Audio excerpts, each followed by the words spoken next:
வணக்கம். என் பெயர் சிவானி. நான் 3ஆம் வகுப்பு படிக்கிறேன்.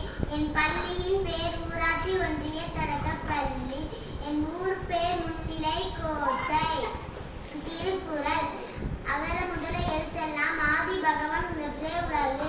கட்டதனால் ஆய பயன் என்கொள் வாழறிவனற்றால் தொழாரியன் என் நலமிசை மானடி சேர்ந்தான் நிலமிசை நீண்டு வாழ்வார். வேண்டுதல் வேண்டாமை இளநடி சென்றார்க்கு ஆண்டின் விடுமை இல இருள்சேரும் சேராயிரம் பொருட்சே கூப்பிருந்தால் மாட்டே. பொறிவாயில் ஐந்தவித்தான் போய்த்தீர் ஒழுக்கு. தனக்கு உண்மை இல்லாதான் தாள் சேர்ந்தால் கல்லாம்